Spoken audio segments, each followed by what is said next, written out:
Hey, Truth Seekers, welcome back. Zach here. I went over to my friend's house tonight. We're both from Portland, Oregon. He's a huge Blazers fan. I was watching part of this game with him, and my friend was getting annoyed saying he doesn't think Damian Lillard is playing well because he's still upset that he didn't make the All Star team. And I was telling him the reason he's not playing well is because he's just following the script that he's told. And him and I were having a friendly argument. He doesn't think these games could possibly be scripted, that the players would go along with this. But to me, it just seems apparent that that's really what's going on. Lillard tonight just played like a fool. He took really dumb shots that were nonsensical.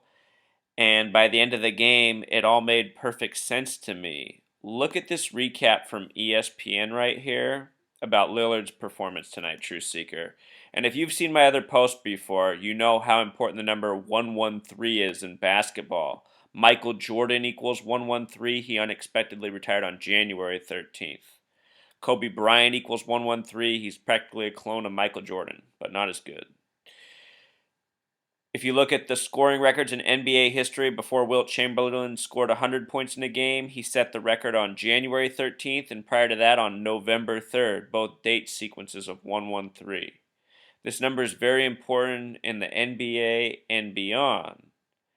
Making matters more interesting, this was Lillard's 223rd game. Remember, Synagogue of Satan equals 223. This is 322 in reverse. And who runs the NBA? The Zionist Jews, who are the Synagogue of Satan.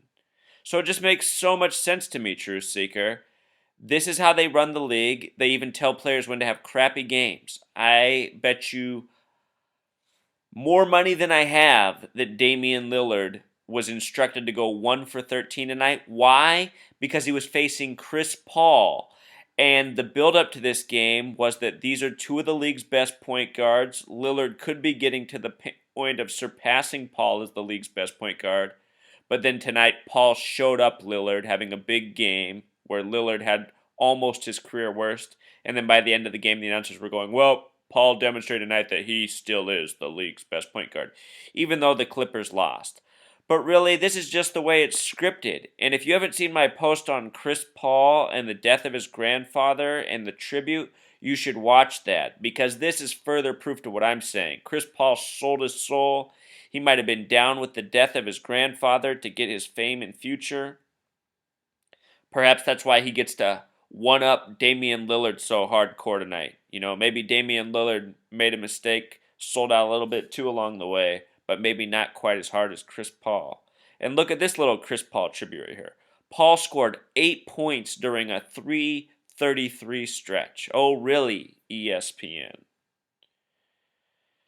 You know, when you pay attention to what's reported with the numbers, it all gets very fascinating. This 433 left also blows my mind because Portland had the drill top off 7 years ago. Top off sums to 33. The drill's called top off 433.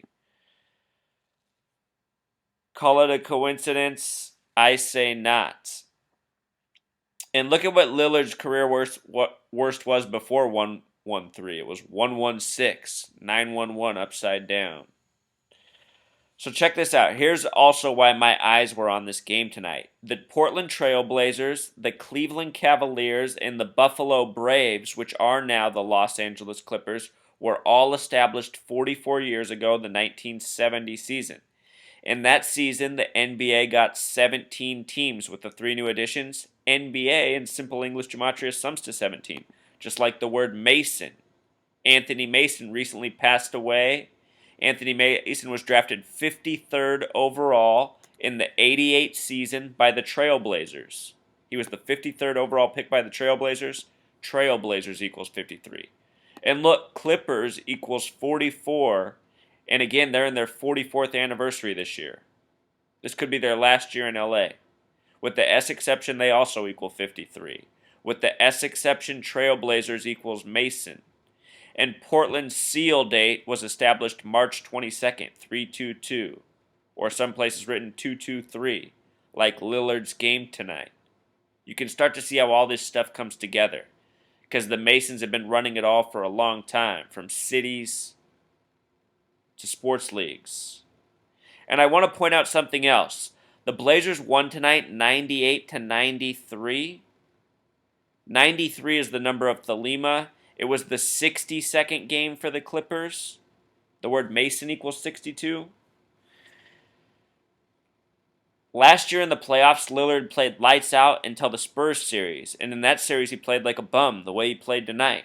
And look, Spurs also has that gematria of 93. I have a video post on Tim Duncan and the Spurs too, Truth Seeker. Check it out. If you think I am mad and this is all nonsensical, think again. Watch my other sports posts. This is ongoing, all sports leagues. Let's close out by watching some highlights. More fun than gematria talk sometimes. Blazers, Clippers from Staples. That's Chris Paul stepping up his game without Blake Griffin. 21 and better than 12 assists a game over the last 10, up from his regular season averages. And CP3 had it going on this night, crossing over Damian Lillard, hitting the pull-up jumper.